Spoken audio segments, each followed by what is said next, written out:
Hello everybody and welcome to quick lesson number 7. In today's quick lesson we're going to be having a look at our 5 minor pentatonic shapes and why I think it's pretty vital that you invest in knowing all 5 shapes. Towards the latter end of this lesson I'll show you how I access the 5 shapes. It might be a little bit different than the way maybe that you've been taught in the past. Okay, so if we start with A minor pentatonic position 1, everybody and their dog knows this.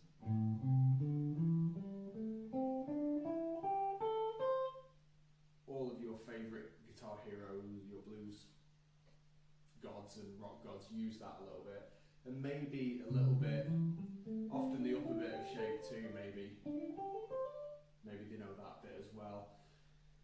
If you had a room full of guitar players and asked them all to play minor pentatonic position 4, you're probably not going to get all of them saying that they can do it. Now you will have, everybody knows that one, right? But when you look at position 2, position 3, position 4, position 5, people's knowledge of those other ones tends to wane a little bit.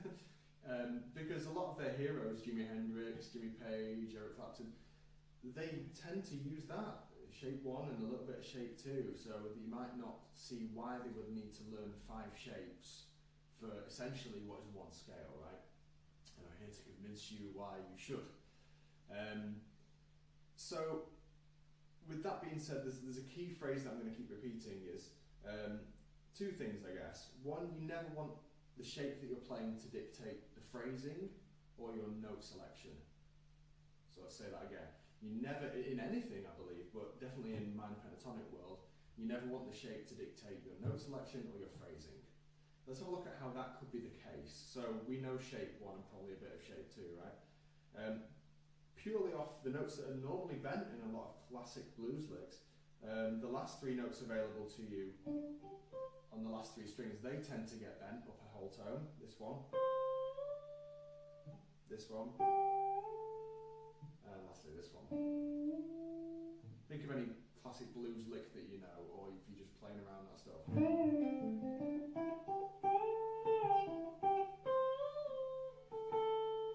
That tends to happen a lot, right? Now there's 1, 2, 3, 4, 5, 6, 7, 8, 9, 10, 11, 12 bends in there, and most of the guitar players out there tend to use those 3. So straight away you could argue that shape is starting to dictate note choice and phrasing. If this note bent to this note, which is a tone and a half, that note is normally assigned by using your first finger, right? So there to there, you could rip your fingernail or you hurt your finger quite a lot by trying that bend. Now of course, you could just jump back there and use 3 fingers, you could argue.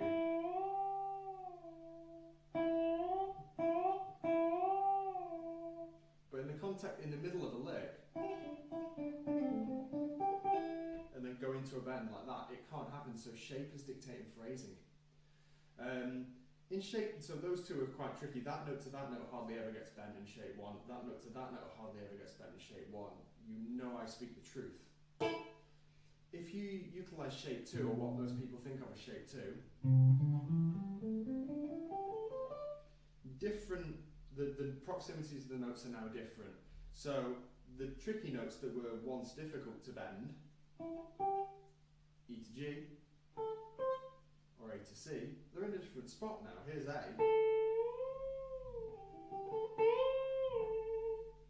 Here's E to G.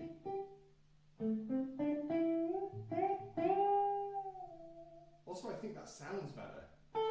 That to that is quite thin. Those notes are on a thicker string. So now we've got, just by virtue of the fact that we used a different shape, it's all the same notes, but we're afforded different bends now. So we never want shape to dictate note choice and phrasing. So hopefully you can, it's just a little taster, you can of course expand upon that massively. Another way in that shape can dictate phrasing, if you think of your minor pentatonic stuff, mostly it's 2 notes per string, of course. Now you could go up higher and start arranging this stuff as 3 notes per string, which is a whole hell of a lot of fun. But broadly speaking, the stuff that a lot of us hear, you'll pick 1 note on the string, and then maybe slide to the next note and back, or you'll pick and then hammer it. Then when you go to the next string, you pick again, and and then you play the other available note, pick, hammer, pick, slide. You can hear a pentatonic, a two-note string pentatonic. It has a lot of cliched sound to it. Whereas if you start to look at these shapes as separate entities, you could think, okay, well I could slide from that, pick that note, slide up to there, hammer that one, bend up to that one, then back down again. And it sounds a little bit less like a two-note string pentatonic.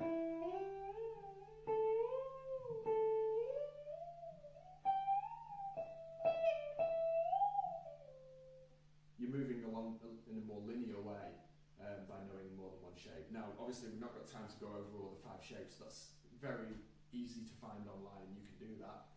Or book a Skype lesson, I'll go over them with you if you want, but Google is your friend there. You can find those 5 shapes out, no problem. So I'll offer you now how I think of them. Here's the other reason why I think most people don't know shapes 3, 4, and 5 terribly well. You learn one shape from A here. Everybody knows that. You don't have to think when you do it. Then shape 2's there. Shape 3. Shape 4. And so on and so on. Now most people, if they think, okay, I'm going to use shape 3, I like the sound, I like the way the notes are arranged in pentatonic shape 3, they'll go, okay, here's 1, here's 2, and here's 3. Okay, I'm ready now. They found shape 3. But it took them quite a while to do so, didn't it?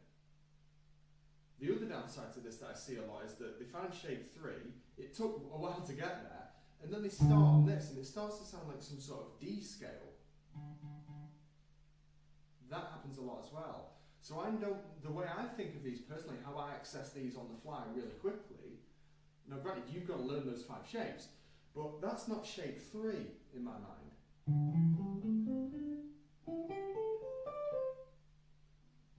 It sounds like some sort of D. It's not shape 3, it's the shape that has root notes on the A string and the B string.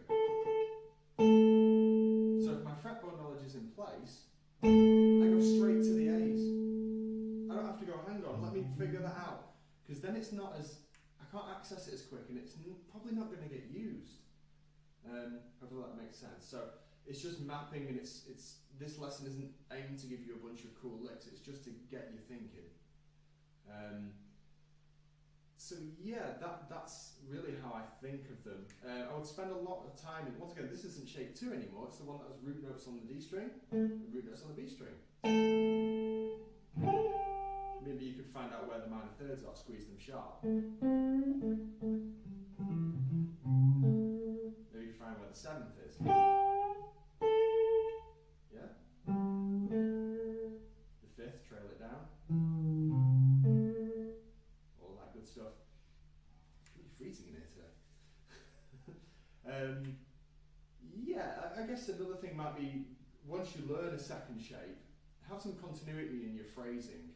If you're playing blues licks with loads of confidence back here in shape 1,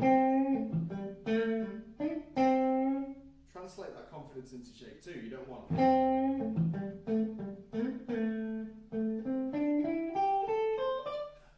You see my point.